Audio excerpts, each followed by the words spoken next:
इससे पहले जो प्रीवियस लेक्चर था उसमें अपन ने क्या क्या चीजें करी थी।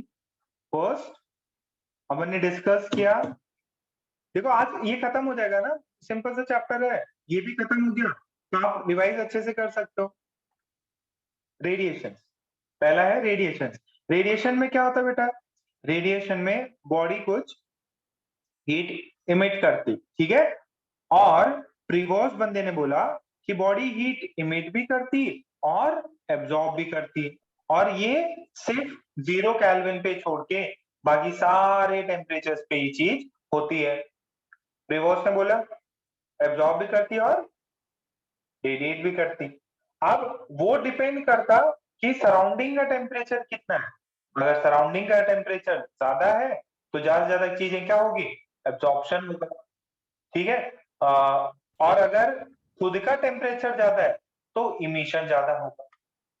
फिर ये स्टीफन बोल्ट्जमैन का लॉ देखा, उसने बोला कि जो heat energy per unit area per unit time proportional है पावर, कौन सा, फोर्थ पावर ऑफ टेम्परेचर के। इसको फिर, ये इक्वेशन इनकम्प्लीट है, अभी इसको अपन कंप्लीट करेंगे अभी थोड़ी देर में। स्टीफन कांस्टेंट है, उसकी वैल्यू देखी, उसका डायमेंशन देखा, फिर प्रॉब्लम किया, स्टार ए स्टार बी वाली कही है, ठीक है। फिर ये एब्जॉर्प्शन, रिफ्लेक्शन और ट्रांसमिशन देखा अपन ने। फिर एब्जॉर्प्टिव पावर, ये 2-3 डेफिनेशंस देखे, spectral emissive power, radiation curve देखा, फिर वीन्स डिस्प्लेसमेंट देखा, ठीक ओके। तो अपना ये पार्ट हो गया, अभी अभी आज इसको खत्म कर देंगे, आज पूरा सेक्शन कंप्लीट हो गया। ओके, तो मेरे पास में एक क्वेश्चन ऐसा है, एक ब्लैक बॉडी है, हम ब्लैक बॉडी के बारे में बताऊंगा थोड़ी सी। एक ब्लैक बॉडी है जो emits energy of 6 joule per meter square per second, and its most intense wave has lambda of 20,000 angstrom, ठीक है। अब क्या किया, अब अपन ने क्या किया, उसका टेम्परेचर इंक्रीज कर दिया। If its temperature is increased, if its temperature is increased, अगर उसका टेम्परेचर अपन ने इंक्रीज किया, then the most intense wave has lambda of 10,000 angstrom. बहुत बढ़िया। आपसे पूछा है find new temperature and new energy emitted, दो पार्ट्स निकालना है आपको। नया टेम्परेचर बताना है, ठीक है। अच्छा, पहले कितना था, पहले मान लो if initial temperature was T naught, तो अभी टी फाइनल कितना होगा ये बताना है। टी फाइनल कितना होगा ये बताना है। ई इनिशियल दिया हुआ था, energy emitted per unit area per unit time 10। अब आपको ई फाइनल निकालो जब, निकालो इसको।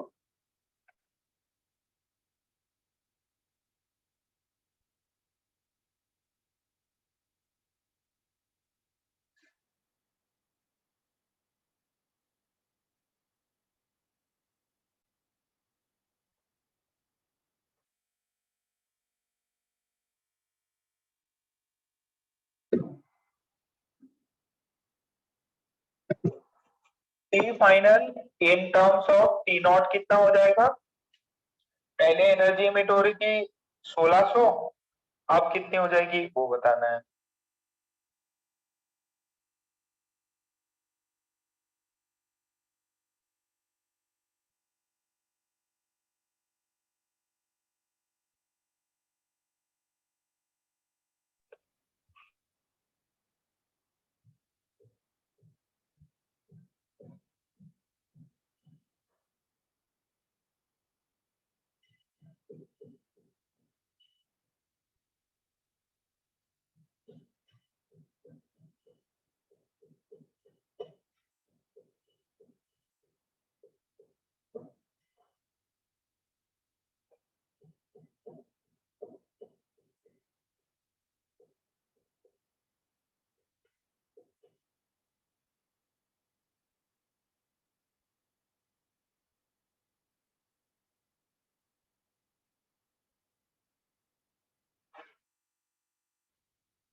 आया क्या?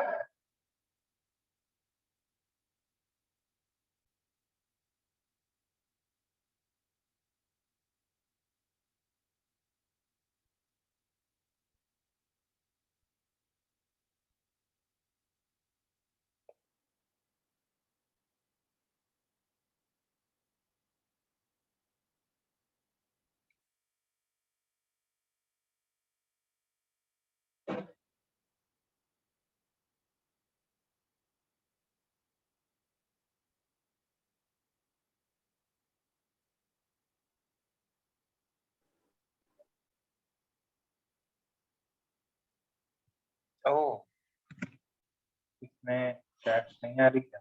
एक मिनट रुको।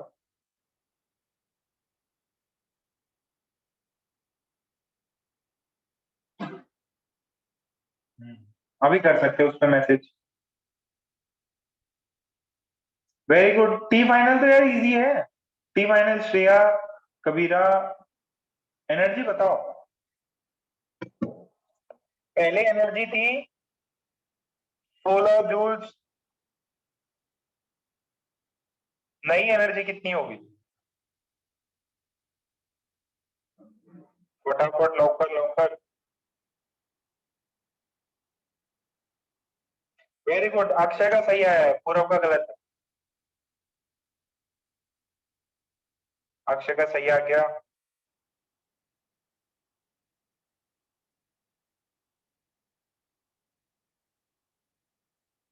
श्रेया का गलत है। कबीर का गलत है। यार इस पे करो, केजीपी सर मैसेज वाले में।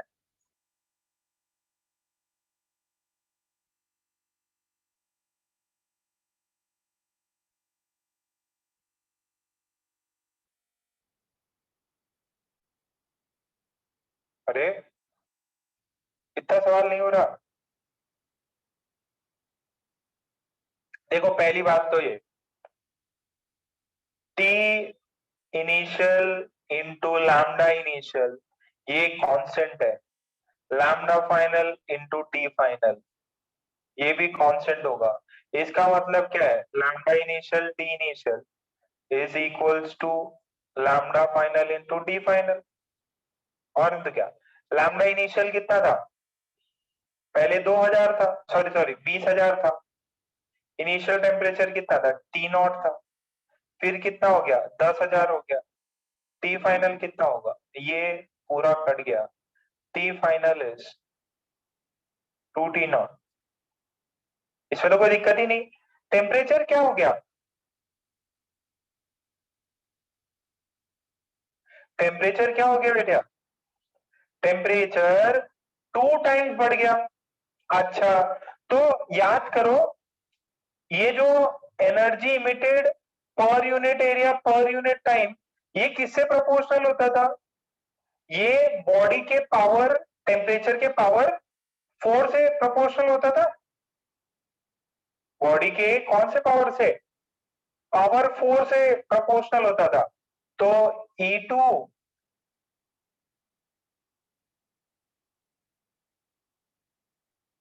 तो देखिए जरा, E2 by E1 is equals to T2 यानी कि फाइनल अपॉन इनिशियल का पावर 4। कितना डिफरेंस आया? ये 2T0 हो गया। पहले वाला कितना था? T0 था। पावर कितना है? 4। तो E2 कितना हुआ? E2 कितना हुआ? E1 इंटू पावर कितना है इसका? अरे पावर कितना होगा? T0 T0 है। ये गया, ये आंसर कितना हो जाएगा इसका, ये कितना बचेगा, टी नॉट कट गया 2 की पावर 4, ये कितना था 16, 2 की पावर 4 कितना होगा 16, टोटल कितना हुआ, ओ हो हो हो हो, ये हुआ, कई लोगों को तो आया ही नहीं है।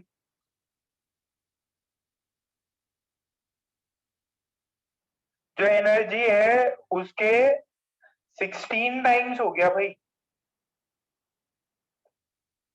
जो एनर्जी है उसके 16 टाइम्स हो गया।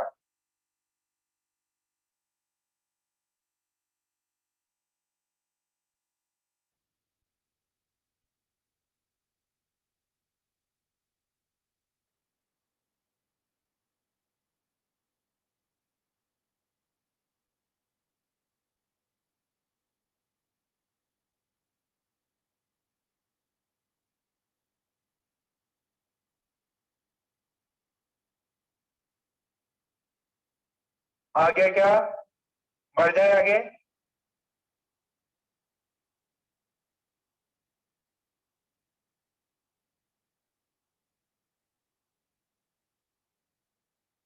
बेटा आपको पहले लैम्डा में दिया हुआ था, लैम्डा में कंपैरिजन दिया हुआ था, तो आपने बोला कि लैम्डा अगर हाफ करोगे तो टेम्परेचर डबल हो जाएगा, और अगर टेम्परेचर डबल हुआ तो एनर्जी जो है, जो रेडिएट होती है वो किससे प्रोपोर्शनल होती है, वो प्रोपोर्शनल होती है टेम्परेचर के पावर 4 से, और टेम्परेचर के पावर 4 से टेम्परेचर आपने क्या कर दिया, डबल कर दिया, तो एनर्जी हो गई 2 की पावर 4 टाइम्स। आई होप इतना सबको आ गया है, काफी इजी इजी सवाल है, बुक्स में आपको बहुत इजीली मिल जाएंगे।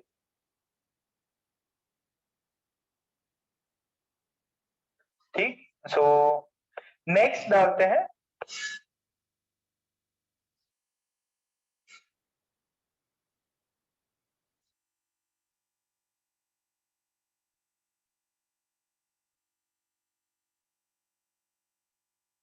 नेक्स्ट डेफिनेशन, एमिसिविटी स्मॉल ई है, सर कितना सब कराओगे, स्मॉल ए स्मॉल, देखो अपन ने रैट किया था, रैट ये अलग चीज है, reflection, absorption, transmission, reflection, absorption, transmission, ठीक है। अब ये है एमिसिविटी, ये क्या है एमिसिविटी, कैसे डिफाइन है एमिसिविटी, ध्यान से देखना, emissivity is defined as emissive power of of a general body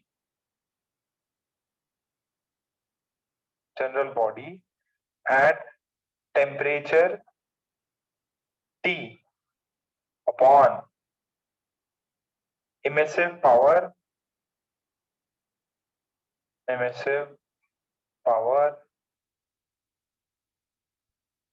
of black body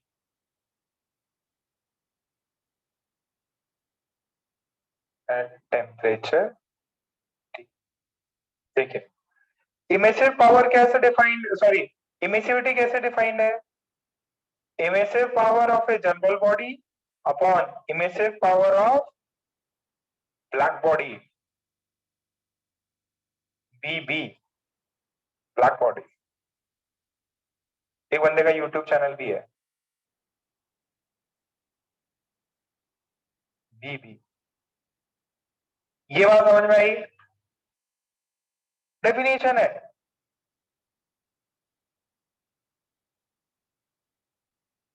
एकदम डेफिनेशन है, ये यहां तक क्लियर है क्या आपको,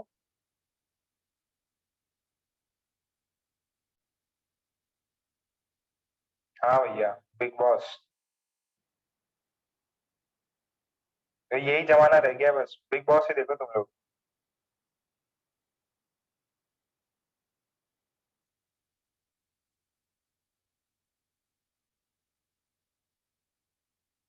okay, emissivity definition clear. Ratio define किया यार, डायमेंशनलेस क्वांटिटी है, रेशियो डिफाइन कर दिया कि भाई ब्लैक बॉडी जितना इमिसिव करती है पावर और कोई जनरल बॉडी इमिसिव करे जितना पावर इमिट करेगी, उनका रेशियो सेम टेम्परेचर है, उनका रेशियो जो है इमिसिविटी हो जाएगा। तो what is the emissivity of black body? किसी भी टेम्परेचर टी पे ब्लैक बॉडी का इमिसिव पावर कितना है, इमिसिविटी कितनी होगी? ये किसी जनरल जनरल बॉडी के लिए, ये जनरल बॉडी के लिए हो गया ना भाई, जनरल बॉडी के लिए हो गया E of GB, general body का emissive power upon black body का emissive power. What is the emissive power of black body?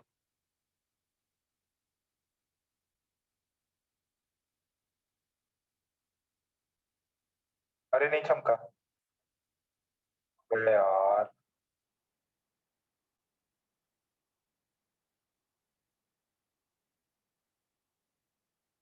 कितना है? 2-3 बच्चों ने रिप्लाई किया। अरे कोई भी जनरल बॉडी है, उसका इमिसिविटी कितना होता है? उसका emissive power upon black body का इमिसिव पावर। अब ब्लैक बॉडी का ही निकाल रहा हूं, तो ब्लैक बॉडी का emissive power upon black body का emissive power 1, number 1।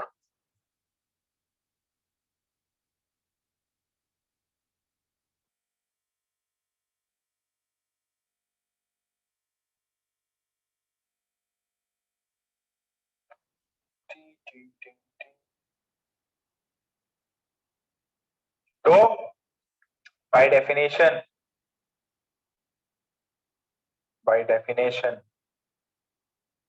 for black body A is equals to 1 and E is equals to 1.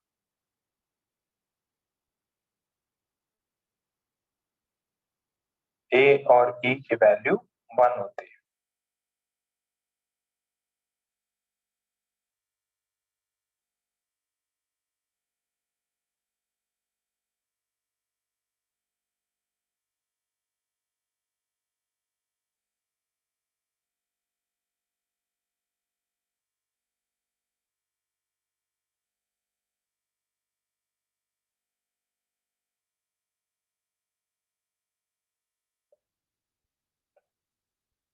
Clear है इतना?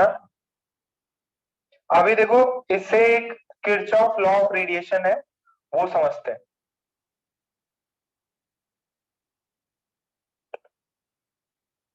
किरचॉफ लॉ ऑफ रेडिएशन है, वो समझते हैं। यहां तक हो गया? डन कर दो, थम्स अप मार दो फटाफट फटाफट। नैतिक, चैतन्य,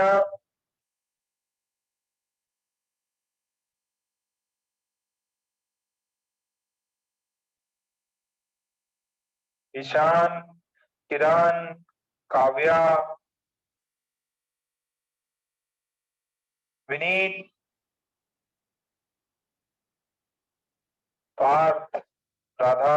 ओके, तो ये चीज आ गई अपने को।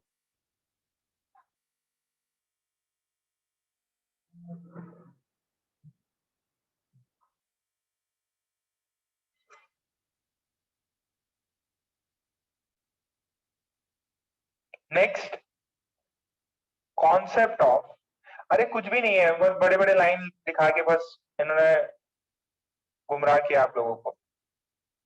Concept of Kirchhoff's law of radiation. एक किरचॉफ करके बंदा आया, उसने कुछ कॉन्सेप्ट दिया है, ठीक है? किरचॉफ करके बंदा था, उसने कुछ कॉन्सेप्ट दिया है, उसका जरा देखो। उस बंदे ने क्या बोला? उस बंदे ने बोला कि आप अगर रेशो निकालते हो, किसका? किसी भी टेम्परेचर पे इमिसिव पावर का और एब्जॉर्प्टिव पावर का, तो आपको एक कांस्टेंट वैल्यू मिलेगी, ठीक है?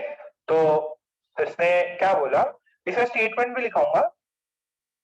इसने बोला कि मेरे पास में कोई जनरल बॉडी का emissive power upon absorptive power of that body will be a constant.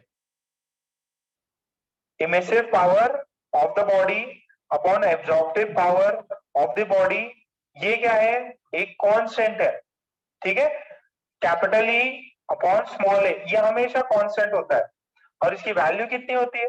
तो अगर मैं यहां से देखूं तो ये चीज कांस्टेंट है, इसका मतलब किसी ब्लैक बॉडी का emissive power upon A of black body, ये भी कांस्टेंट होगा। हाँ, ये हमेशा कांस्टेंट होता, तो ये भी कांस्टेंट है। इसका मतलब क्या हुआ? EGB upon AGB is equals to EBB upon ABB, ठीक है। ये कांस्टेंट है, okay, this is constant, this is equal to this and they are constant, दोनों की सेम वैल्यू है, ये कांस्टेंट है। अच्छा, what is A for black body? By definition what is absorptive power of black body? 1। अगर absorptive power of black body 1 है, EGB upon AGB is equals to EBB upon 1। अच्छा, तो फिर अपन ने क्या किया? EGB upon EBB is equals to AGB by 1। Okay, बहुत बढ़िया। हाँ, अब देखिए जरा, ये देखो, emissive power of a general body upon emissive power of black body, ये क्या होता है? emissive power of general body upon emissive power of black body, तो इसको क्या लिखूंगा?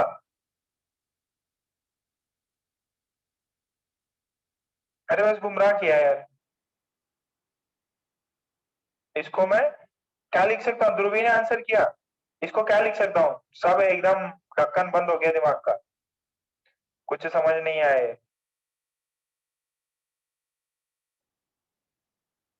E of general body is equals to A of general body, अरे यही चीज है। E of a general body is equals to A of general body, किसी भी बॉडी का इमिसिविटी और एब्जॉर्प्टिव पावर सेम होता है, एक किरचॉफ ने बताया। यानी कि इसका मतलब a good absorber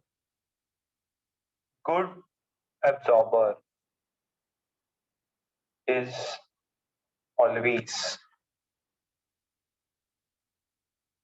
a good emitter. जो बहुत बढ़िया एब्जॉर्बर है वो इमिटर भी बहुत अच्छा है। जितना देखो, ब्लैक बॉडी में अगर E1 है तो A भी 1 है, ब्लैक बॉडी के लिए भी तो सेम है, उसकी वैल्यू 1 होती है। अगर किसी भी बॉडी का अगर एब्जॉर्प्शन अच्छा है तो वो इमिट भी बहुत अच्छा करेगा। नहीं नहीं कबीर, रिफ्लेक्शन नहीं है कबीर, रिफ्लेक्शन नहीं है, एब्जॉर्प्शन अलग होता। अरे ये रैट अलग चीज थी। रिफ्लेक्शन रिफ्लेक्शन होता व्हाइट बॉडी, कुछ भी नहीं लेता। ब्लैक बॉडी होती है जिसमें ए रहता कुछ। जितना अच्छा एब्जॉर्बर है उतना इमिटर है।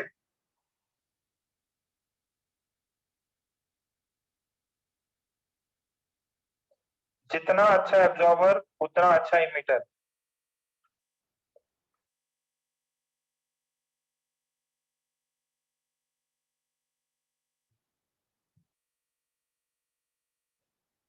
देखो, परफेक्ट तो कुछ भी नहीं होता, perfect black body white body exist नहीं करती है।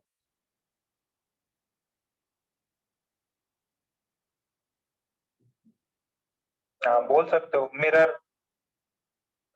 Partially right, it is partially right.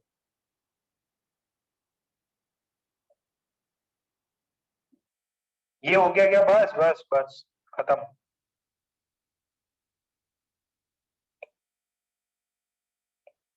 खत्म खत्म भाई, बड़ी बड़ी थ्योरी पढ़ लिया आज रेडिएशन।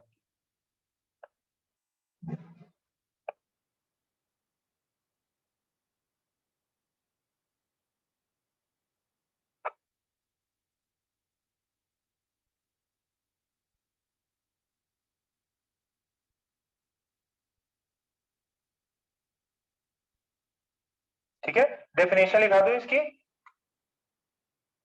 Eg अपॉन Agb, जो जितना अच्छा ऑब्जॉर्वर है उतना ही अच्छा इमिट भी करता।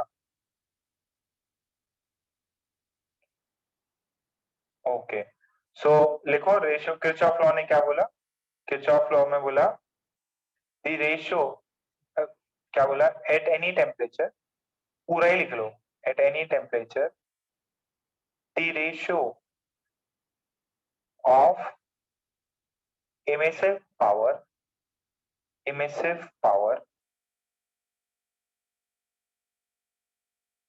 E of a body to its absorptive power, to its absorptive power A lambda for a particular wavelength, for a particular wavelength is always constant and equal to the emissive power of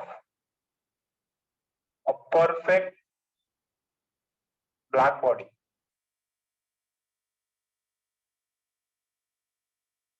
ठीक है, जितना अच्छा है absorber उतना अच्छा emitter. Ultimate result ये है Kirchhoff का, अल्टीमेट रिजल्ट किरचॉफ का ये है।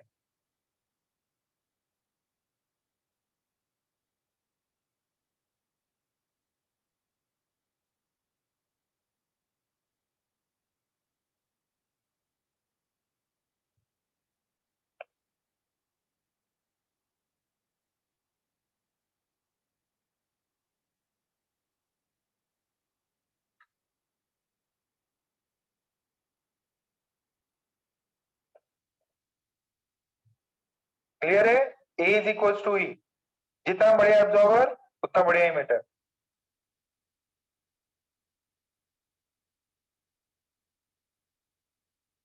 अरे ऐसा शायद कभी ज्योग्राफी में पढ़ रखा है क्या आप लोगों ने, शायद ज्योग्राफी में पढ़ाते हैं हम लोग, कि जैसे मान लो ये ग्राउंड है और यहाँ पे मुंबई में तो बहुत होता है, यहाँ सी है, ठीक है, और सूरज आया, ठीक है, और ऐसे इनको गर्म किया, ठीक है, तो ग्राउंड पहले गर्म होता है कि सी, लैंड ब्रीज, सी ब्रीज पढ़ा है क्या, लैंड ब्रीज और सी ब्रीज?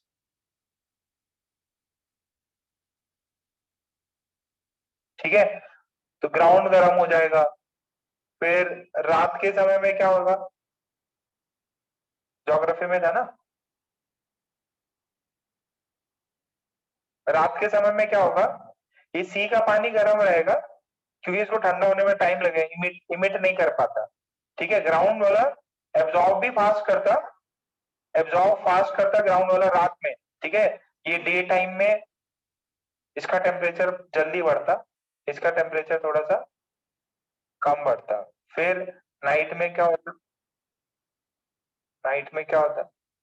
इसका टेम्परेचर कम हो जाता, सी का टेम्परेचर बढ़ा रहता, क्यों, उसको इमिट करने में काफी समय लगता, ठीक है, ये गुड एब्जॉर्वर था ग्राउंड, और रात होते ही जैसे सूरज गया तो ये फटाफट इमिट भी कर दिया, सी क्या था, बहुत वीक एब्जॉर्ब किया, अब इमिट भी बहुत वीक करता है। लैंड ब्रीज और सी ब्रीज शायद ज्योग्राफी में पढ़ाते हैं,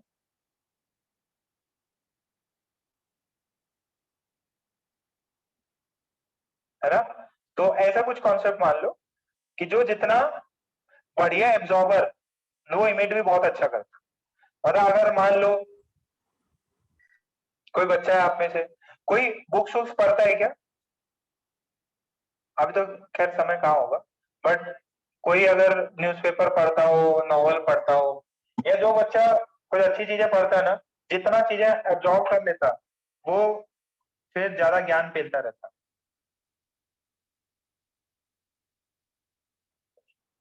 अरे जितना एब्जॉर्ब करोगे उतना अच्छे से इमिट कर पाओगे ना।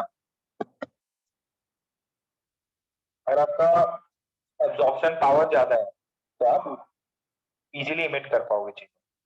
जितना अच्छा रीडिंग होगी, जितने आपको सब्जेक्ट की कमांड हो, उतना ज्यादा दूसरों को समझा पाओगे। ओके, तो इसी के साथ में अपना ये पार्ट कंप्लीट हुआ। अच्छा, अब यहाँ पे ना वो जो स्टीफन स्टीफन वाली इक्वेशन थी ना, उसको थोड़ा सा मैं ऐसे चीजें कन्वर्ट मार रहा हूँ। ईजीबी, अच्छा, जनरल बॉडी अपॉन ई ब्लैक बॉडी, इसका रेशियो कितना होता था? इसका रेशियो कितना होता था?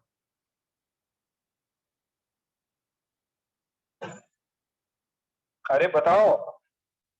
ईजीबी अपॉन ईबीबी, इसकी वैल्यू कितनी होती है? सबके सबके ढक्कन बंद हो गए। दिस इज इमिसिविटी, ठीक है। अच्छा, तो व्हाट इज जनरल बॉडी का इमिसिविटी? दिस। ओ, अब चीजें चेंज हो जाएंगी। What is this? This is E sigma A T body का टेम्परेचर, टी सराउंडिंग का टेम्परेचर, पावर 4, ठीक है। दिस इज ई। तो बेटा अगर आप ये इक्वेशन लिखे थे ना, D Q by D T, ठीक है, ये जनरल बॉडी के लिए होता है ये ई sigma A T 1 power 4 T S power 4। Now this is the equation, ये आपको याद रखनी है। तो जो अपन ने स्टीफन वाली कांस्टेंट की इक्वेशन करी थी ना, मैंने बोला था इनकम्प्लीट है अभी, देखो कहीं पे लिखा होगा मैंने, हे राम कहां भी, देखो ये बताया ना, this equation is not complete, this equation is not complete. यहाँ सिग्मा है, स्टीफन कांस्टेंट है, ए है, डीटी है। इसमें मैंने क्या मान रहा हूँ? इसमें मान रहा हूँ कि बॉडी फुल्ली इमिट कर रहा है, फुल्ली एब्जॉर्ब कर रहा है, E1 मान रहा हूँ। बट वो सिर्फ ब्लैक बॉडी के केस में होता है। ये फाइनल रिजल्ट। ओ, ये था slide.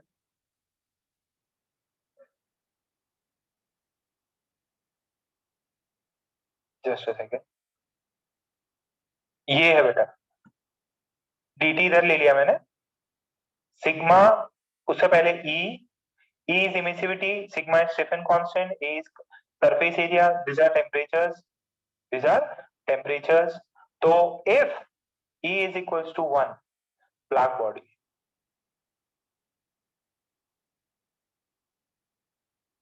E is equals to 0, white body, और E 1 से, सॉरी, E 0 से 1 के बीच में, it is ग्रे बॉडी। ये प्रॉपर इक्वेशन है स्टीफन बोल्ट्जमैन स्टीफन बोल्ट्जमैन की इक्वेशन। अरे यानी कि अभी मैं जितने भी प्रॉब्लम्स करा रहा था वो सब ब्लैक बॉडी मान के करा रहा था। आपको इमिसिविटी भी देना चाहिए, क्या टेम्परेचर वेम्परेचर सब चलता, ब्लैक बॉडी जितना, ब्लैक बॉडी का E1 होता है, जितना मिला सब दे देता, ठीक है। बट जो जनरल बॉडीज होती है उनकी इमिसिविटी 1 नहीं होती, जनरल बॉडीज है उनकी इमिसिविटी 1 नहीं होती। क्या यहाँ तक क्लियर है? ये बात क्लियर है? एक सेकेंड ना, मैं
छाप लिया बेटा, नई चीज पढ़ लो, दिक्कत तो आएगी, नई चीज है ना, इसलिए थोड़ा सा दिक्कत तो है ही, बट बहुत ज्यादा डिफिकल्ट नहीं है। ये इक्वेशन कंप्लीट है, ठीक है, दिस इज कंप्लीट नाउ। जो पहले अपन जितने भी प्रॉब्लम्स कर रहे थे उसमें सब ब्लैक बॉडी पे कर रहे थे, E1 लिख के। आपको भी मेरे को भी पता है कि बॉडी एंटायरली एब्जॉर्ब नहीं करती, कुछ ना कुछ तो वो ट्रांसमिट या रिफ्लेक्ट कर देती है, और जितना ई रहता है उतना ही ए रहता है, ठीक है। तो फर्स्ट प्रॉब्लम करते हैं, देखते हैं कितने लोग कर पाते हैं इस पे।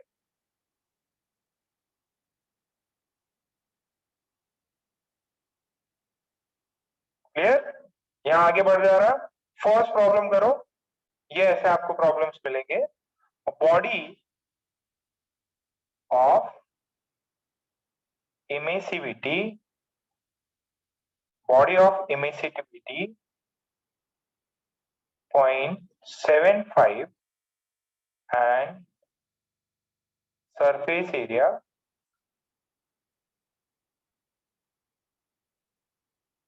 300 centimeter square has temperature 227 degrees centigrade and surrounding temperature of 27 degrees centigrade. Find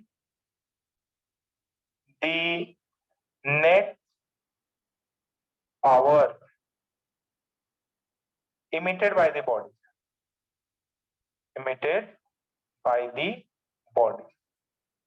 ठीक है, नेट पावर समझ गया ना बेटा, एनर्जी पर यूनिट टाइम।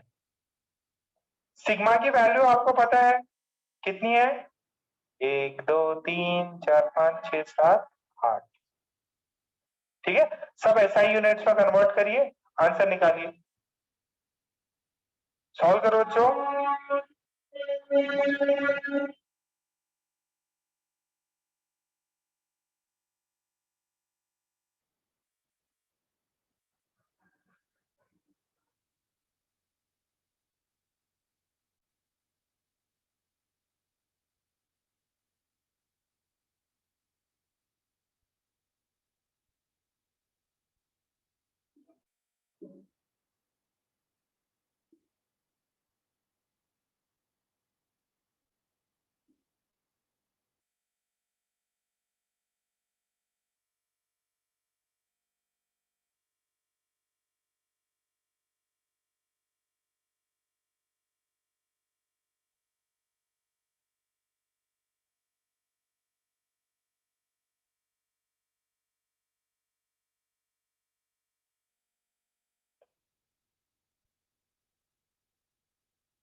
आ गया,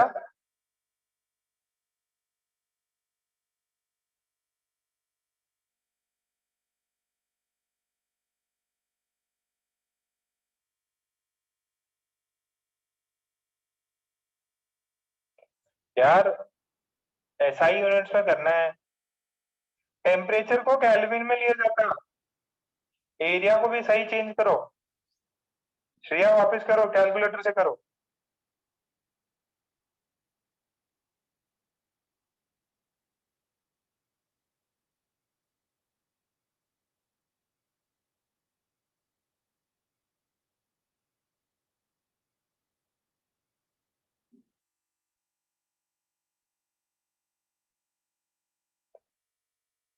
वेरी गुड, किसका है ये, मल्हार,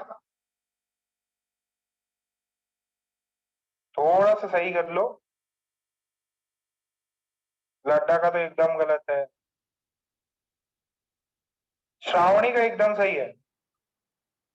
प्रियांशु थोड़ा सही करो, डेसिमल में ऊपर नीचे हो गया। गार्गी का सही है।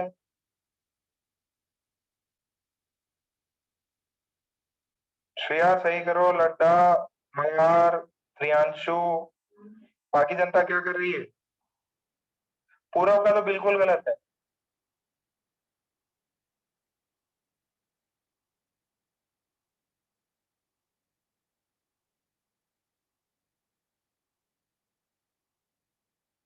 यार इतना सिंपल है। सौरभ गलत हो गया। वेद जायसवाल का गलत। कहीं गलती करी होगी, कैलकुलेशन एरर देखो कहाँ गलत गलत किया है।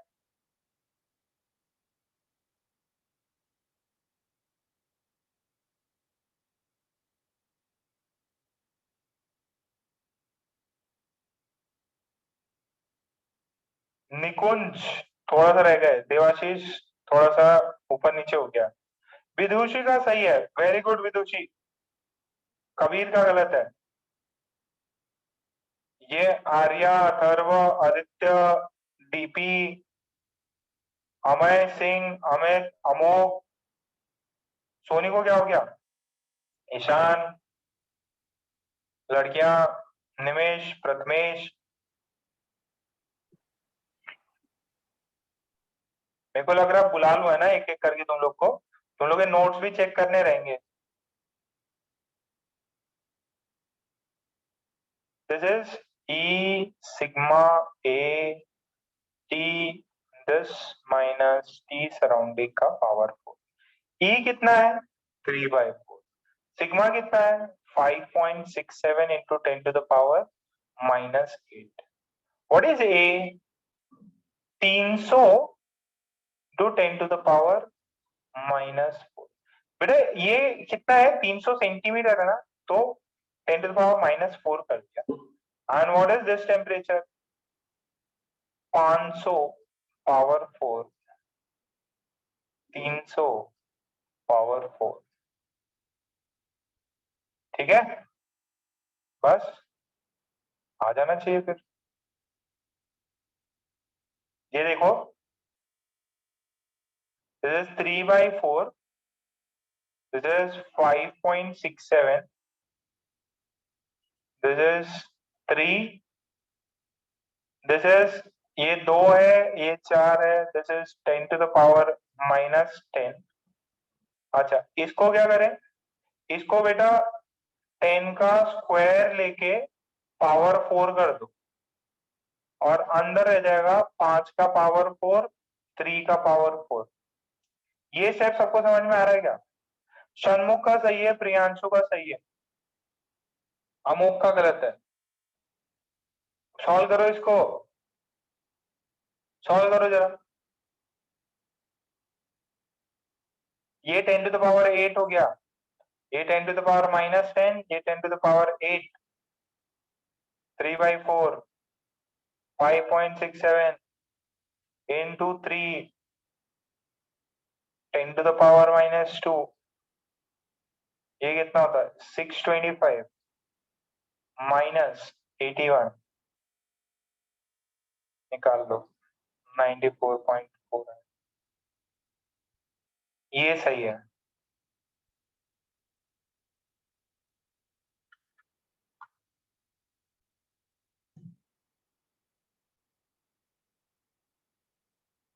ये आना चाहिए। कैलकुलेटर निकालो फटाफट। सौरभ का आया, प्रियांशु का तो नहीं आया अभी तक। पूरव का आ गया, योग, प्रियांशु शाह का आया है। सब लोग करके देखो कहीं गलत तो नहीं हुआ है।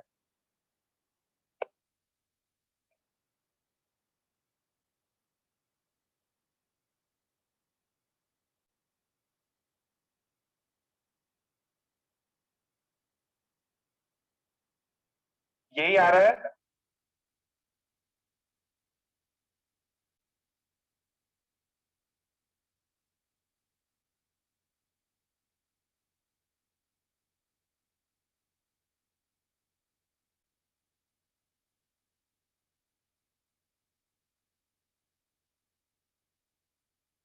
सभी लोग सॉल्व करें और आंसर टाइप करें कि भाई हमारा ये आया कि नहीं आया।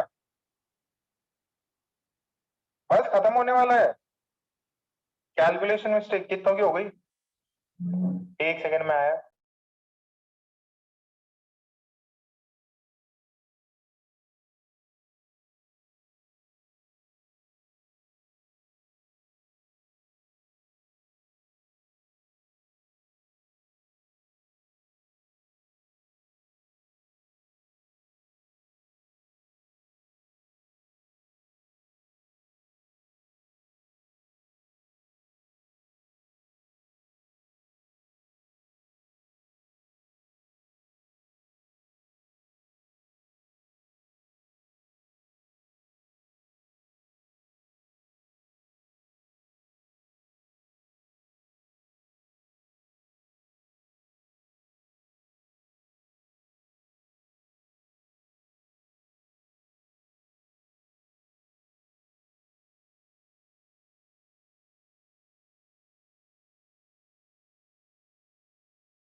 चलिए फिर ठीक है, ये पार्ट आ गया सभी को।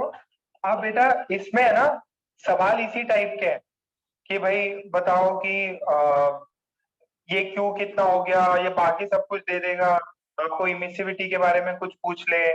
ठीक है, सो इसमें नियरली अपना सारा पार्ट कंप्लीट हो गया है। ये चीज आप ना भूले, ये रियल फॉर्मूला इसका ये है। इसके अंदर 1 2 3 4 टर्म्स है। ई है, सिग्मा है, ए है और टेम्परेचर का पावर 4।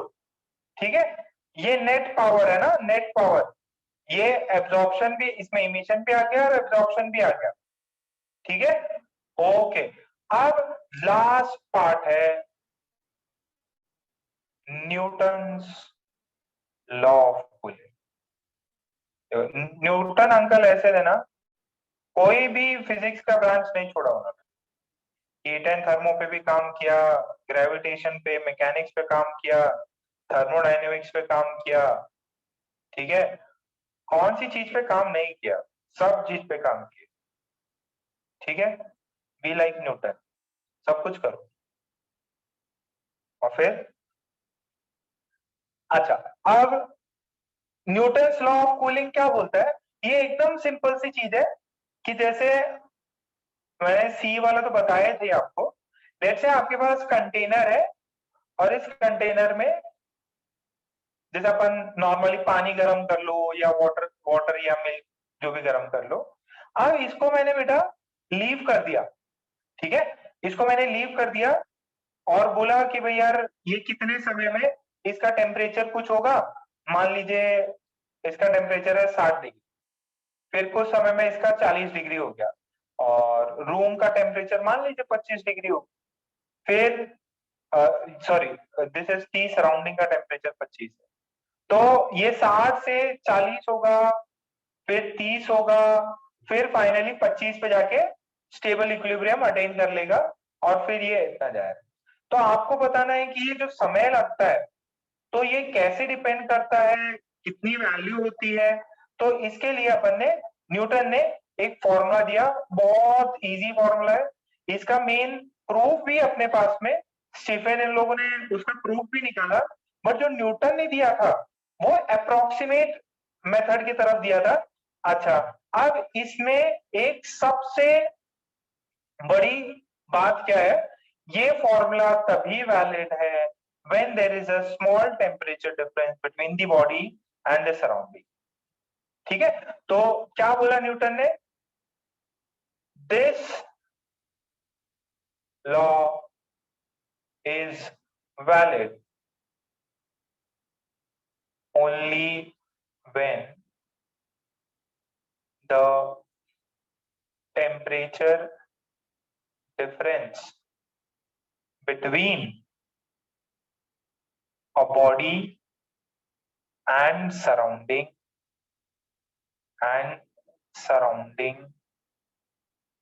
is small. जब सराउंडिंग और बॉडी का टेम्परेचर डिफरेंस स्मॉल हो तभी तभी ये फॉर्मूला वैलिड है। और उन्होंने क्या बोला? उन्होंने बोला कि द रेट ऑफ कूलिंग, क्या बोला उन्होंने? उन्होंने बोला rate of cooling is directly proportional to the temperature difference between body and surrounding। क्या चीज बोली बेटा? कि जो रेट ऑफ कूलिंग है वो डायरेक्टली प्रोपोर्शनल है temperature difference of the body and surrounding, temperature difference of the body and surrounding. जैसे D T by D T, ये दोनों टी हो गए ना, is directly proportional to T of the body minus T surround. क्या ये बात सबको क्लियर हुई? क्या ये बात सबको क्लियर है?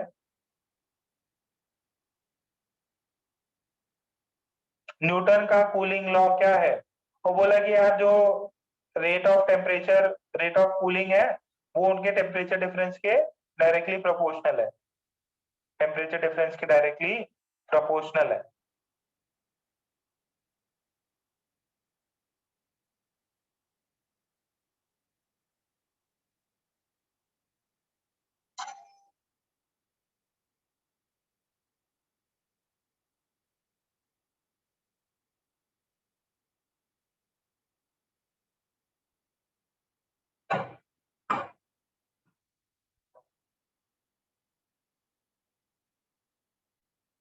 इसका प्रूफ भी बताएंगे।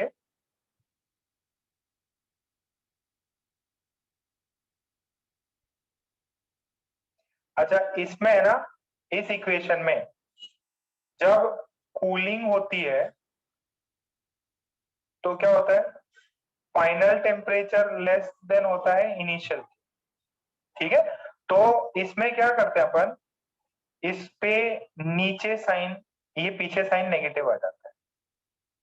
सर नेगेटिव क्यों आ रहा है? देखो बेटा, जब आप डिफरेंस लोगे, डेल्टा टी लोगे, तो आप क्या करते हैं? T final minus T initial करते हैं। तो फाइनल वाला टेम्परेचर क्या है? कूल हो रही, बॉडी कूल हो रही है। कूल हो रही है तो रेट क्या कर रहा है? डिक्रीज कर रहा। ये जो dt by dt capital dt by dt जो है ये वाला, ये ओवरऑल क्या है? नेगेटिव है। तो इसके पीछे अपन क्या लगाते हैं? एक नेगेटिव साइन, ताकि ये पॉजिटिव हो जाए। अपन क्या लगाते हैं यहाँ पे? नेगेटिव साइन, ताकि ये पॉजिटिव हो जाए। बात समझ में आ रही है क्या? there is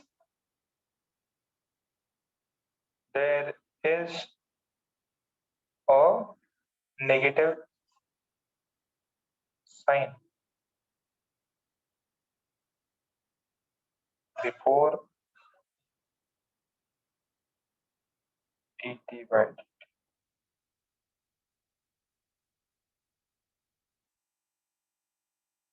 अरे ये स्मॉल है, small small, sorry this is small. अगर स्मॉल टेम्परेचर डिफरेंस है, ये करेक्ट कर लो, स्पेलिंग गलत लिख दिया मैंने। The law is valid only when the temperature difference between the body and the surrounding is small। Same नहीं, सेम होगा तो कूलिंग होगी ही नहीं ना।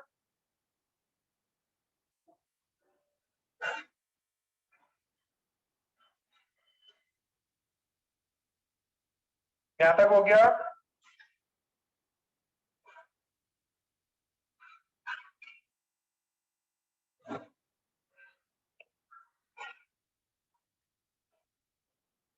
ये नेगेटिव साइन क्यों लिया है? क्योंकि कूलिंग हो रहा, तो ये जो डेरिवेटिव है, डेरिवेटिव ये नेगेटिव होगा, उसके पीछे एक और नेगेटिव साइन लगाया ताकि पॉजिटिव हो जाए।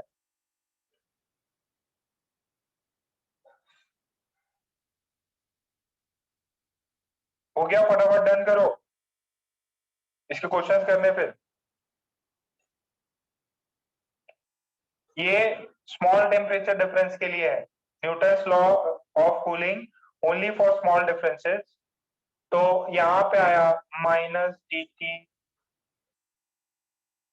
ओ सॉरी प्रपोर्शनल था, T of body minus T of surrounding, इसका प्रोपोर्शनलिटी साइन लगेगा तो कांस्टेंट आएगा, टीबी माइनस टीएस, तो small D T by D T is equals to, ये ऐसे ये भी लिखा तो भी सफिशिएंट है, ये न्यूटन्स लॉ है, दिस इज न्यूटन्स लॉ, यहां तक लिखा तो भी चलेगा।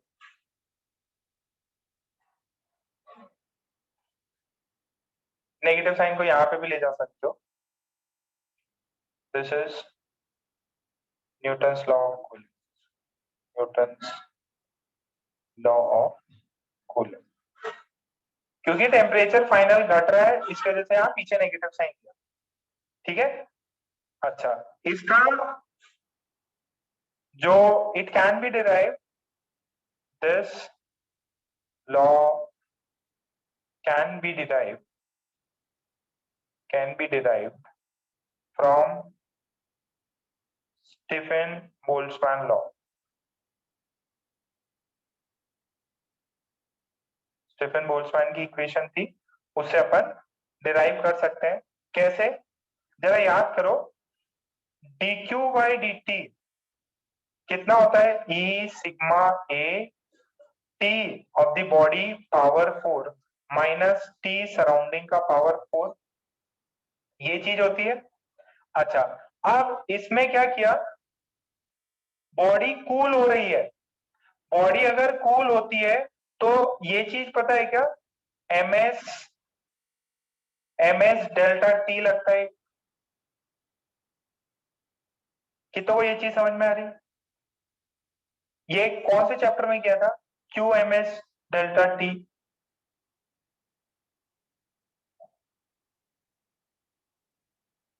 कौन से चैप्टर में किया था?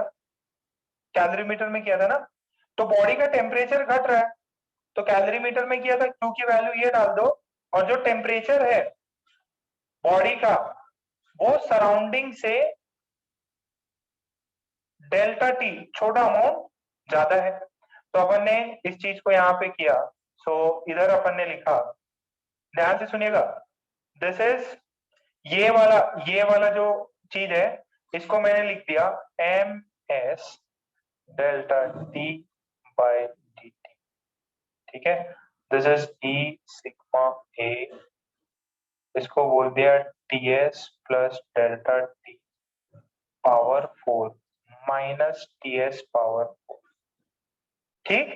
और क्योंकि बॉडी कूल हो रही है, बॉडी कूल हो रही है, तो फाइनल टेम्परेचर क्या होगा, फाइनल टेम्परेचर घटेगा, तो ये ओवरऑल क्वांटिटी नेगेटिव आएगी, तो अपन यहाँ पे वो नेगेटिव साइन इसकी वजह से ले रहा है, नेगेटिव साइन,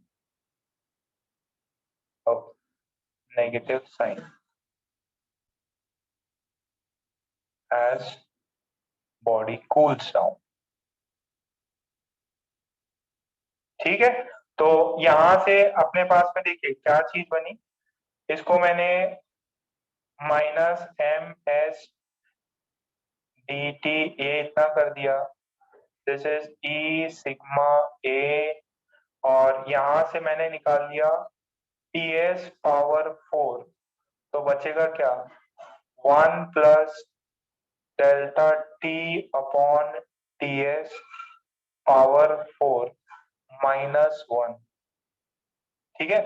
तो यहां से minus D T by D T is equals to E sigma A TS power 4 by MS। अब यहाँ पे मैंने अगर डेल्टा टी बहुत छोटा है, यहाँ पे मैं बाइनोमियल अप्रोक्सीमेशन लगा के delta T 4 times delta T by T S -1 कर दिया। ये चीज चमक रही है क्या? ये बाइनोमियल अप्रोक्सीमेशन लिया है यहाँ पे, कितनों को बाइनोमियल अप्रोक्सीमेशन चमका? मैंने ये बोला ना delta T is much small, delta T small differences है, तो delta T by T S ये बहुत छोटी क्वांटिटी होगी, तो इसको इससे कर दिया 1 गया।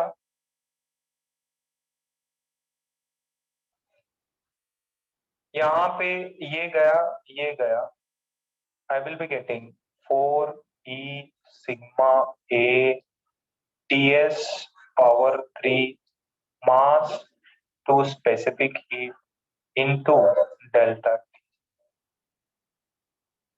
ये क्या है? Temperature difference. ये क्या है? Temperature difference. बात समझ में आ गई? ये बात समझ में आई? अच्छा, यही तो क्या है? Minus D T by D T. ये जो एंटायर क्वांटिटी है दिस इज के into delta T, T body minus T. यही चीज है, समझ में आ रहा है क्या? के की वैल्यू कितनी है? के की ये एंटायर वैल्यू है जो न्यूटन ने ऐसे ही बाय एक्सपेरिमेंट कर लिया, डेटा लेके। वो अपन स्टीफन ने जब अपनी इक्वेशन दी, उससे भी स्टीफन से भी प्रूफ हो गया। न्यूटन ने बट पहले बोला कि मेरा फॉर्मूला जो है, जो न्यूटन मेरा लॉ जो है कूलिंग वाला, वो स्मॉल टेम्परेचर डिफरेंसेस पे ही चलता है। तो यही तो किया है उसने। क्या ये प्रूफ समझ में आया कि एक्चुअली जो न्यूटन ने बहुत छोटी चीज ली थी, वो एक्चुअली बहुत बड़ा है कुछ। ई भी है, सिग्मा भी है, एरिया ऑफ क्रॉस सेक्शन भी है, सराउंडिंग का टेम्परेचर पावर 3 भी है, उस बॉडी का मास भी है, और उसका स्पेसिफिक हीट है। के जो है it's a huge quantity, 4 E sigma A T S power 3 by M S.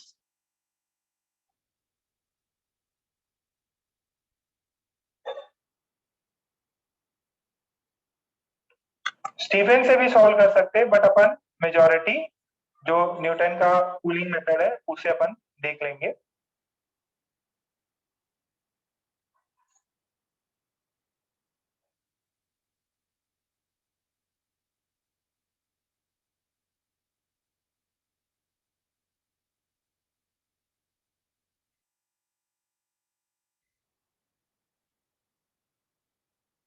छाप लो भाई, पूरा प्रूफ लिखो, बस खत्म हो गया, ये चैप्टर भी निपट गया। एक एक हफ्ते के चैप्टर है यार।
ओके, सबका हो गया।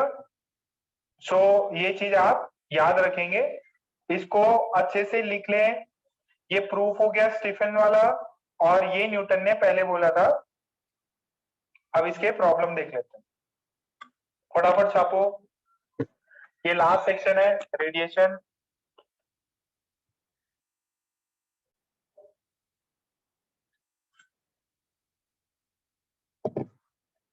थर्मोडायनेमिक्स केमिस्ट्री में कितना हो गया? अभी केमिस्ट्री में लास्ट के दो कोई सब सेक्शंस के नाम बताओ। केमिस्ट्री में लास्ट के कोई दो sub section. Enthalpy, okay. Internal energy सब हो गया ना? ठीक है, अपना तो इंथैल्पी से कुछ ज्यादा लेना देना नहीं है, बट ये समझ पा रहे हो ना, इंथैल्पी और एंट्रोपी। गिब्स की इक्वेशन पढ़ ली क्या? गिब्स इक्वेशन वहां पे केमिस्ट्री में, ठीक है, उसके बाद आएगा। पढ़ ली? ठीक है, फिर तो उसमें केमिस्ट्री में आता है कई बार, रिएक्शन आगे कब प्रोसीड होंगी इसमें। तो अब देखो ना, अपन जो न्यूटन ने पहले दिया temperature of the body minus T surrounding, और ये जो दूसरा अपन ने स्टीफन से देखा, sorry sorry sorry sorry sorry sorry sorry, my fault, एक सेकेंड हाँ, दिस बाय दिस, के की वैल्यू रखी अपन ने, बहुत बड़ी सी गंदी सी वैल्यू है, ऐसा नहीं उसमें क्वेश्चन नहीं आता, ये के की वैल्यू याद रखनी है भाई, 4 e sigma A T S power 3 by M S, ये के की वैल्यू है, और ये टीवी माइनस टी एस है। ओके, अब नेक्स्ट अपन जब प्रॉब्लम सॉल्व करेंगे, ये एक ही चीज है, एक ही चीज है, और टेम्परेचर डिफरेंस बस स्मॉल होना चाहिए। अब इसके प्रॉब्लम कैसे आते हैं ज्यादा से ज्यादा? Approximate method for Newton's, approximate method for Newton's law of cooling। Approximate method देखें न्यूटन्स लॉ ऑफ कूलिंग का, तो एक प्रॉब्लम कराते हैं, आपको समझ में आ जाएगा।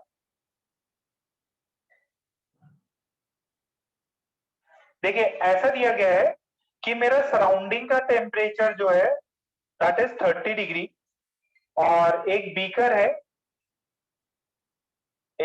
है, इसमें टेम्परेचर जो था 80 डिग्री सेंटीग्रेड था, और 10 मिनट में ये टेम्परेचर हो गया 60 डिग्री। अब आपको बताना है कितने समय में ये टेम्परेचर हो जाएगा 40 डिग्री। बात समझो, क्वेश्चन समझ में आ रहा है? 80 से 60 10 मिनट में हुआ, 60 से 40 कितने मिनट में होगा, अगर ये टेम्परेचर कितना है, सराउंडिंग का टेम्परेचर है इतना।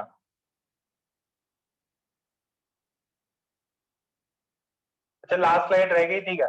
अरे ये स्लाइड का क्या करना है?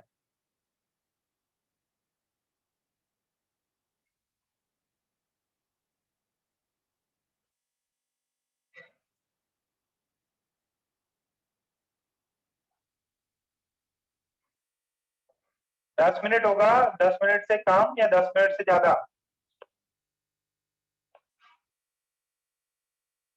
देखो पहले 80 और फिर कितना था 30, तो डिफरेंस 50 का हो गया, ज्यादा जल्दी कूल होगा। फिर 60 और 30, 30 का डिफरेंस तो थोड़ा कम कूल होगा। ठीक है, 10 मिनट से तो ज्यादा ही लगेगा। अब इसको सॉल्व कैसे करते हैं? ये कौन सा मेथड है? This is approximate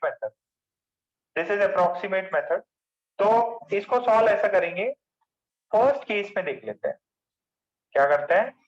first case में देखते हैं, फर्स्ट केस में देखेंगे टी इनिशियल का टेम्परेचर कितना है, टी इनिशियल कितना है 80, टी फाइनल कितना है 60। कितना टाइम लगा? 10 मिनट। तो अपन फॉर्मूला लगा लेंगे। देखिए अब इसमें क्या लगता है, आपको बॉडी का एवरेज टेम्परेचर निकालना है। बॉडी का देखो, बॉडी ना 80 पे है ना 60 पे है। बॉडी क्या कर रही? बॉडी 80, फिर 75, 72, 70, फिर 68, 69। बॉडी का कंटिन्यूस टेम्परेचर चेंज हो रहा है। तो अपन क्या करते हैं इस मेथड में, बॉडी का एवरेज टेम्परेचर निकालते हैं। एवरेज टेम्परेचर क्या है? फाइनल और इनिशियल दोनों का एवरेज ले लीजिए। तो आया 70 डिग्री। कितना आया? 70 डिग्री। तो अपन ने फॉर्मूला लगाया, minus D T by D T is equals to K into T average body का temperature, average body minus T surrounding. ठीक, तो इससे कितना आया? देखिए माइनस माइनस ये वाला कितना बॉडी में चेंज आ गया? कितना चेंज आया? अरे भाई बताओ।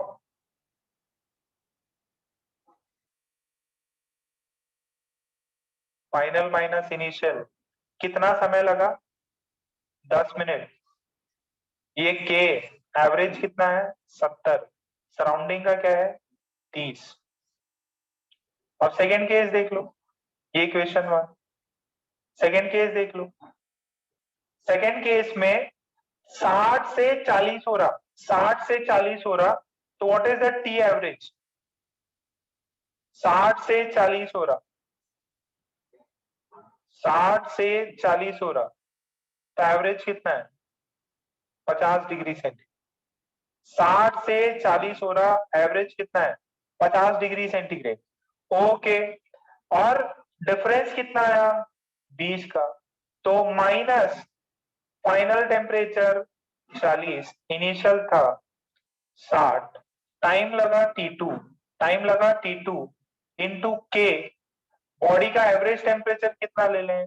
50, सराउंडिंग का कितना है? 30। डिवाइड करो, T2 की वैल्यू निकालो। डिवाइड करो, T2 की वैल्यू निकालो। अरे बेटा ये कितनों को डाउट हो रहा? मैंने क्या किया यार, ये फॉर्मूला लगाना था मेरे को पता है कि चेंज इन टेम्परेचर कितना हुआ है।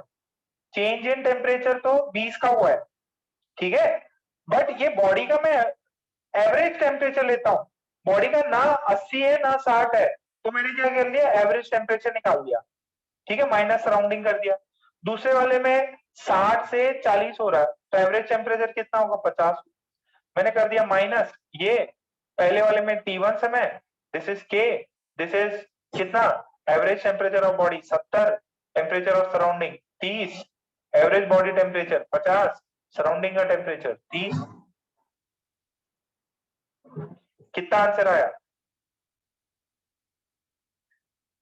ओके, श्रिया का, पियांशु का, सार्थक का, पूरव का, विदुषी का, वेरी गुड, सबका सही आया। कुंज का सही आया।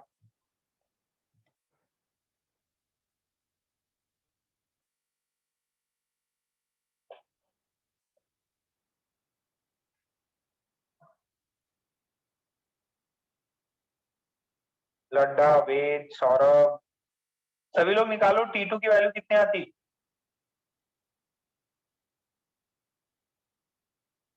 इक्वेशन 1 और 2 को डिवाइड कर दो, T2 की वैल्यू आ जाएगी।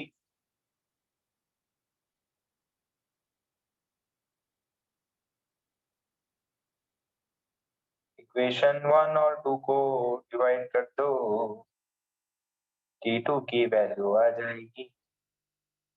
अमय का आया, वेरी गुड। गुल्ला ने, ध्रुवी, और कितों का राधा किधर है? मिताली, रिद्धि, कृष्णा का, प्रियांशु का, गार्गी का, समृद्धि ने भी आंसर किया। शाबाश समृद्धि। ए स्क्वायर ने आंसर किया।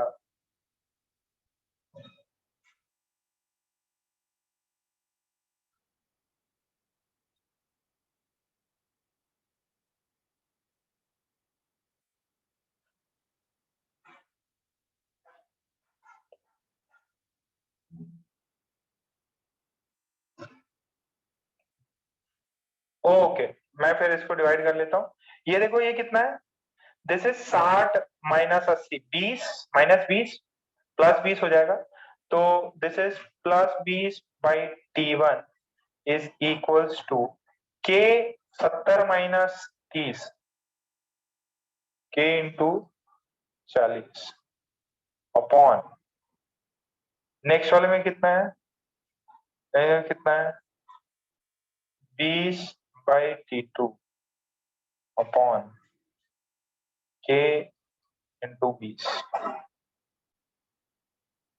ठीक है, तो ये गया, this is T2 by T1, this is के गया, दिस इज 2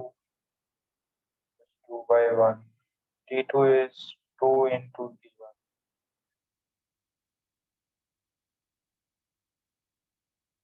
कितना हो गया 20 मिनट हो। तो पहले वाले में कितना समय लगा, पहले देखो जितना बॉडी के और सराउंडिंग में डिफरेंस ज्यादा होगा उतना जल्दी फास्टर कूल हुआ, और फिर धीरे धीरे रेट जो है कूलिंग की स्लो होती जाती है। ऐसा किया, मतलब महसूस किया कभी, गर्म था तो बहुत एकदम मुंह जलने वाला था, फिर ठंडा हो गया, जल्दी ठंडा हो गया, बट उसके बाद में थोड़ा थोड़ा हल्का हल्का गर्म है ही है, और बहुत लंबे समय के लिए गर्म। जितना टेम्परेचर डिफरेंस कम होगा उतना रेट स्लो हो जाएगा कूलिंग का। सबको आया क्या ये रेट ऑफ कूलिंग?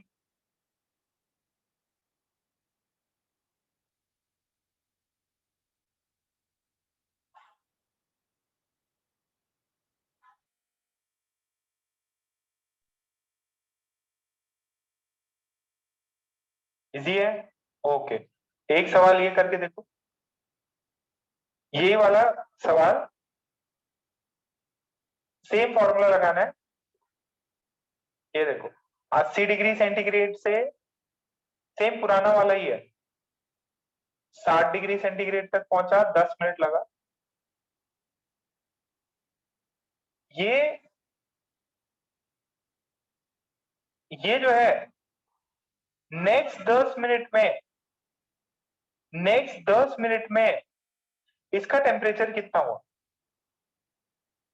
इसका टेम्परेचर कितना हुआ अगर सराउंडिंग का सेम 30 डिग्री सेंटीग्रेड। बात समझे क्या, क्वेश्चन समझ में आया?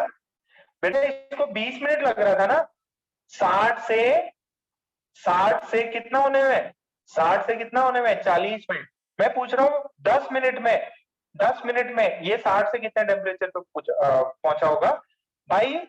Approximate Newton's method, approximate Newton's law of cooling.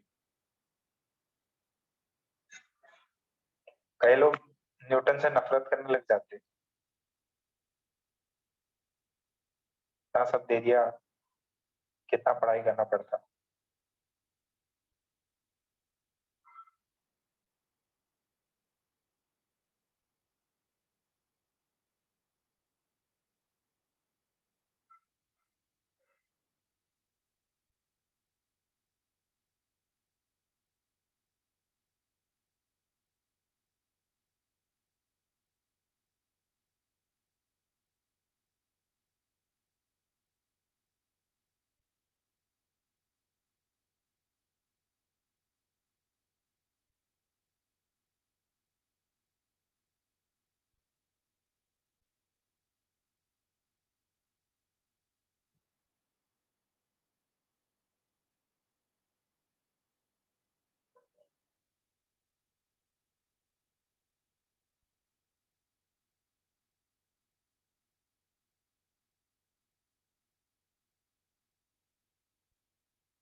अरे क्या है यार, कैसे मतलब, कार्तिक थोड़ा सोचा करो। प्रियांशु का सही है, कबीरा का सही है, सार्थक थोड़ा लटक गया। सेम चीज यूज करो ना यार, केस 1 केस 2, मान लो ये T फाइनल टेम्परेचर, इसमें क्या हो जाएगा, minus dt by dt is equals to K times temperature of the body average minus temperature of surrounding. तो ये कितना हो गया, दिस इज 20 का डिफरेंस, टाइम कितना लगा 10 minute, is equals to K, body का एवरेज टेम्परेचर 70, सराउंडिंग का 30। एक चीज तो है, इस वाले केस में क्या हुआ, इस वाले में फाइनल का पता ही नहीं, तो अपने क्या करेंगे, अपन क्या करेंगे, देखो माइनस था ना, T final minus T initial करते थे, तो अब क्या कर लेंगे अपन, 60 माइनस T कर लेंगे, नेगेटिव साइन को अंदर ले जाएंगे, 60 माइनस T अंदर कर लिया, टाइम का 10 मिनट ही है, 10 मिनट ही है, और मेरे को पता ही है कितना है, बॉडी का एवरेज टेम्परेचर कितना होगा, 60 प्लस T बाई 2 माइनस 30। ओ भाई साहब, इतना सा है, डिवाइड मार लो, आ जाना चाहिए। प्रेम सही करो, पूरब सही करो,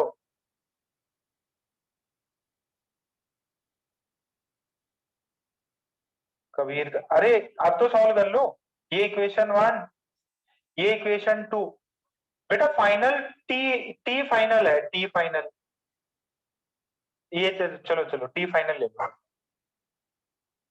आप सॉल्व करके दो।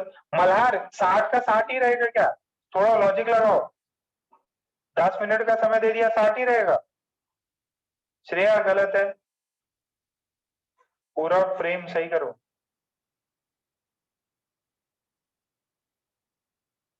अरे एकदम इजी है, वेरी गुड, सार्थक, यश सही करो।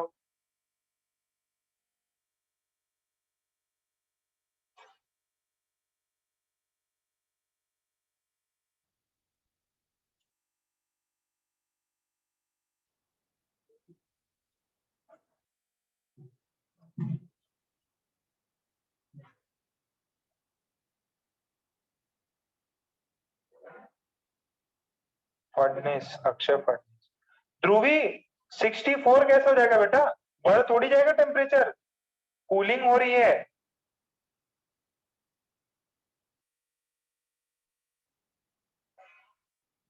ये किसी को समझ में नहीं आया, नेगेटिव साइन कहां गया, फाइनल माइनस इनिशियल, तो मैंने इनिशियल माइनस फाइनल कर लिया, नेगेटिव साइन, मैं डिवाइड करता हूं, तो 20 बाई 10 minute upon 60 minus T final by 10 minute is equals to K upon, ये 40 हो जाए, upon K 60 plus TF minus 60 upon 2,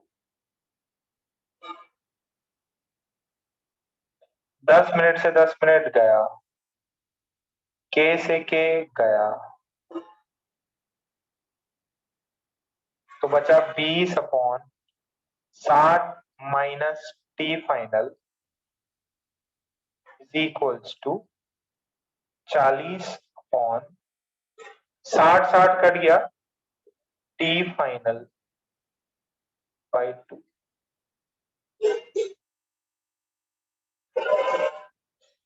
कुछ गड़बड़ है क्या,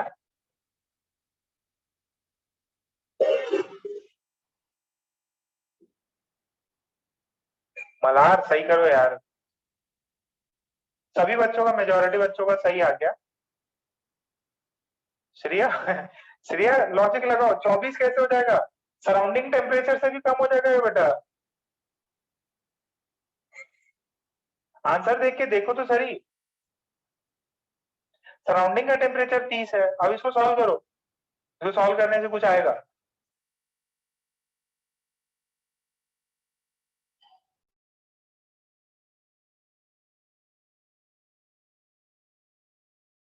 this is T final, 4 into 60 minus T है,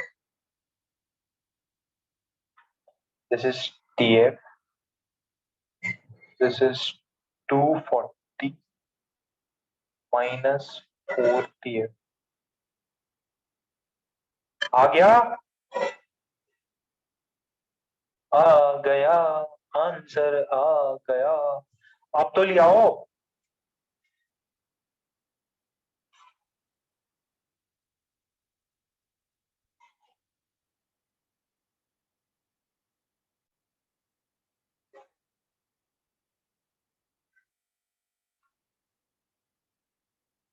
कैलकुलेशन मिस्टेक की तो नहीं करनी।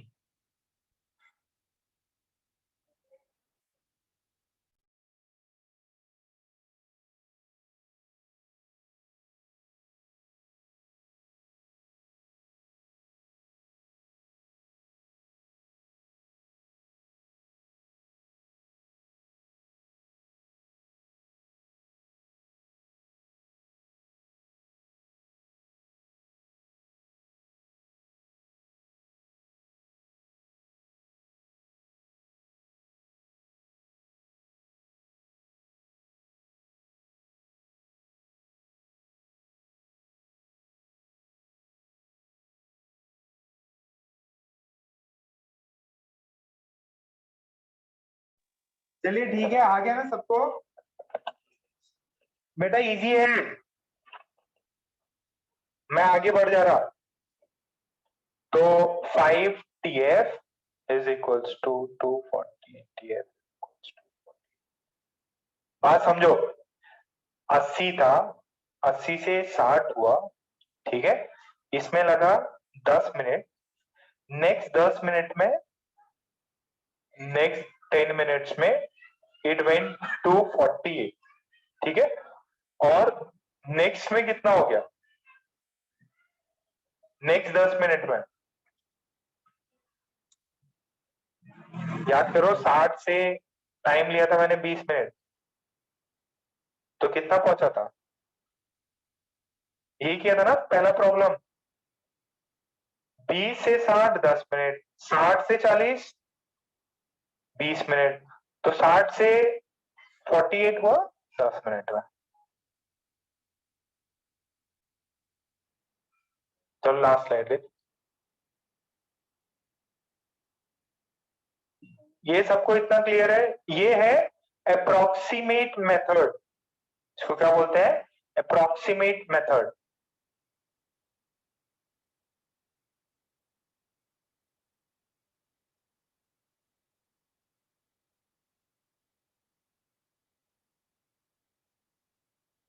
ठीक।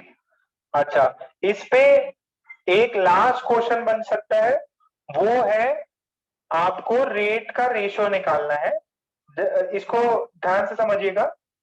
बोल रहा है 2 स्पीयर्स, ठीक है, of same material.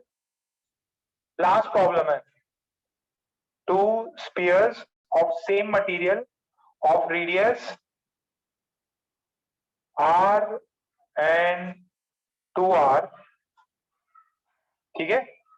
If they have same temperature, if they have same temperature and kept in surrounding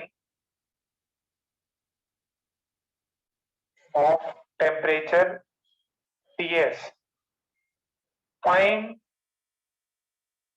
the ratio of initial rate of cooling। आपको बताना है इनिशियल रेट ऑफ कूलिंग का रेशियो कितना है। आपको बताना है इनिशियल रेट ऑफ कूलिंग का रेशियो कितना है। देखो, एक का रेडियस r है, एक का रेडियस 2r है, ठीक है। इसका भी टेम्परेचर T है, इसका भी टेम्परेचर T है, और दोनों को सेम सराउंडिंग में रखा गया है। आपको बताना है इनिशियल रेट ऑफ कूलिंग का रेशियो कितना है। तो देखिए, जो इनिशियल रेट ऑफ कूलिंग है माइनस dt बाई, वो क्या होगा?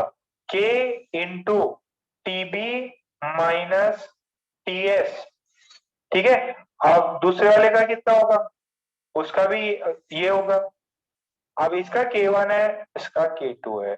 ओ सर, ये K सेम नहीं होता क्या? फॉर गिवन बॉडी सेम होते हैं, अगर बॉडियां डिफरेंट हो तो K डिफरेंट होता है। देखो K किस किस पे डिपेंड करता है, आ गई equation. K4 E sigma A surface area, ओ टेम्परेचर ऑफ सराउंडिंग, मास और स्पेसिफिक हीट पे। तो एरिया पे भी डिपेंड करता और मास पे भी डिपेंड करता।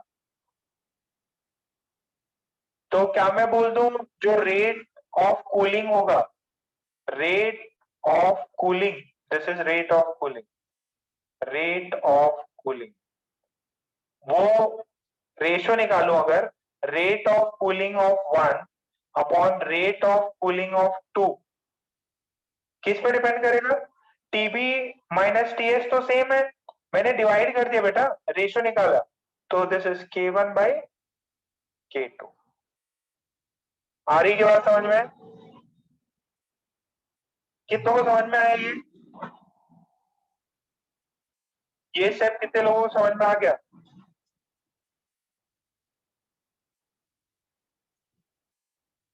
रेट ऑफ कूलिंग पता करना था।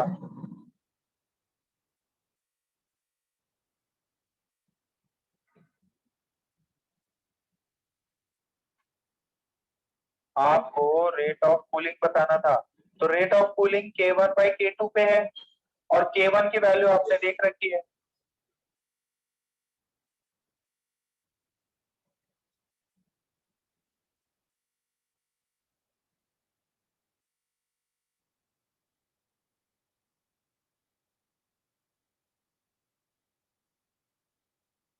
रेशियो निकालो जरा, रेशियो निकालो। रेडियस दे दिया है, बोला है सेम मटेरियल से बना हुआ है, स्फीयर है। रेशियो निकालो।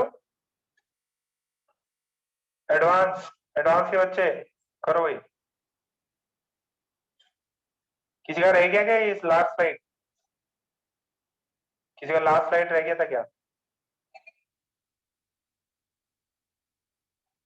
पूरा कौन सा स्लाइड रह गया?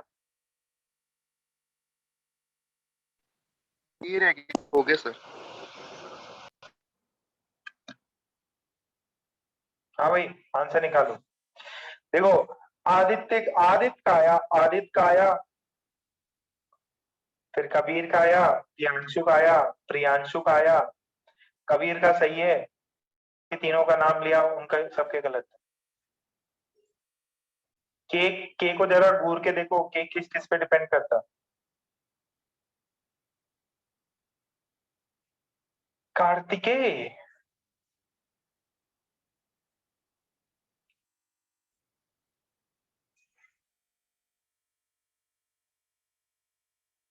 सॉल्व करके बताओ। रेट ऑफ कूलिंग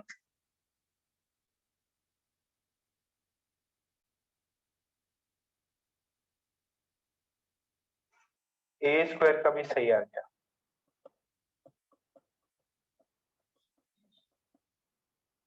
समृद्धि का गलत है, वेद का गलत है।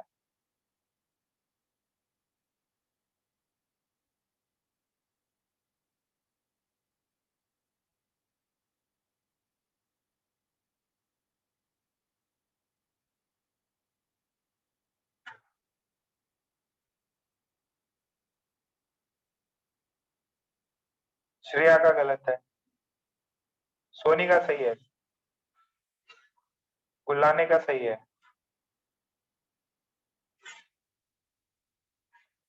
क्या और कोई बच्चा नहीं है जो इसको सॉल्व कर सके? लड्डा का सही नहीं, लड्डा का गलत है, प्रेम का भी गलत है, सार्थक का भी गलत है। सार्थक बताओ बेटा। Yes sir. क्या किस किस पे डिपेंड करता है ये? एरिया, मास, स्पेसिफिक हीट, टेम्परेचर, सराउंडिंग का। मटेरियल सेम है, अगर मटेरियल सेम है तो इसमें बेटा कौन सी चीज सेम होगी? दोनों का मटेरियल सेम है, क्या क्या चीजें सेम रहेंगी? एस, ई सेम है, सिग्मा कांस्टेंट है, एस सेम है, टीएस सब कुछ सेम हो गया। डिफरेंट क्या हुआ? एरिया अलग है और मास अलग है। एरिया अलग है, मास अलग है। तो जरा देखो पहले किस में आता, पहले एरिया फिर मास आता, नीचे मास आता, तो दिस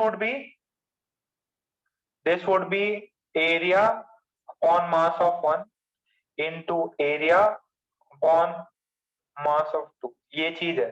अच्छा एरिया किस पे डिपेंड करता, एरिया देखो रेडियस में कुछ रिलेशन दिया हुआ है कहीं, हाँ रेडियस में दिया हुआ है, एक का रेडियस r है तो ये हो जाएगा 4 पाई r का स्क्वायर।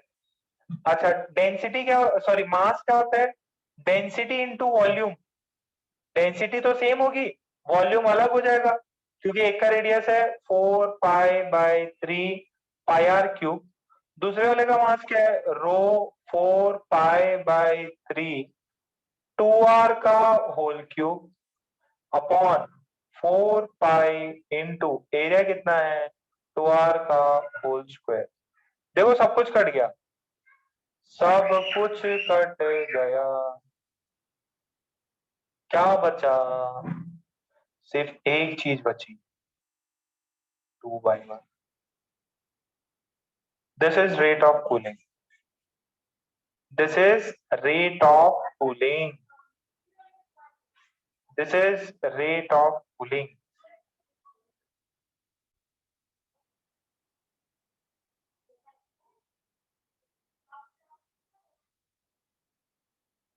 अलग है ये,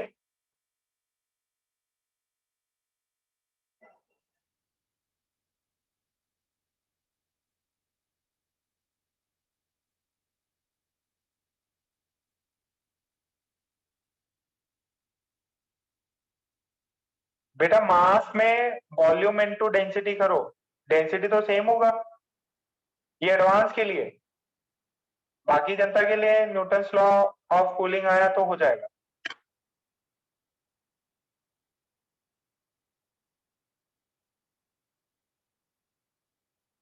क्या इतना क्लियर है?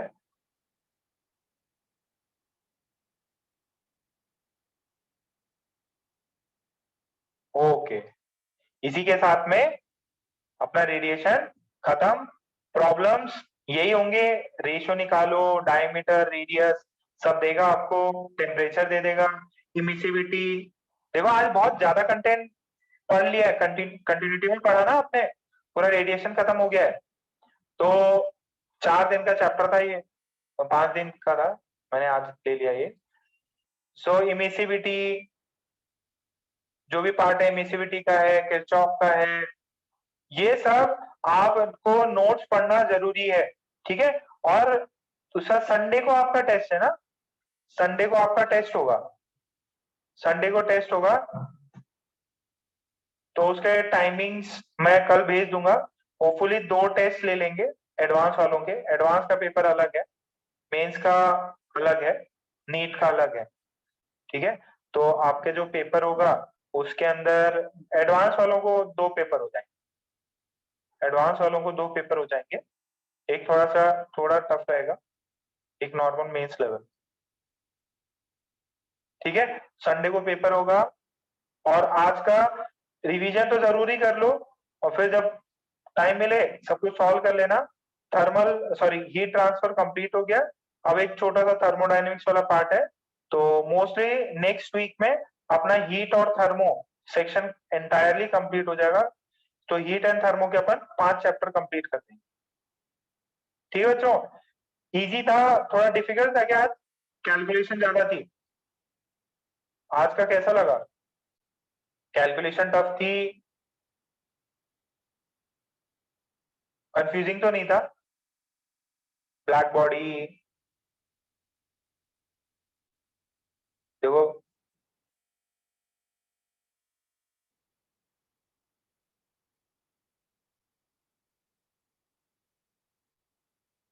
और आप है ना एक ब्लैक बॉडी का जो है रीडिंग भी कर सकते हो, ब्लैक बॉडी जो है एक, वैसे रियल में ब्लैक बॉडी तो नहीं होता कुछ, उसके पास जरूर है, एक ऐसा है ना, आपको HCV में ये मिल जाएगा, पेरिस ब्लैक बॉडी, कैसे ब्लैक बॉडी बनाया उसने, एक सेटअप देख लो बस, ये देखो एक ऐसा एक स्पीयर टाइप बना दिया, और यहाँ पे एक होल कर दो और यहाँ पे ऐसा एक ऐसे स्टॉपर रख दो, ठीक है।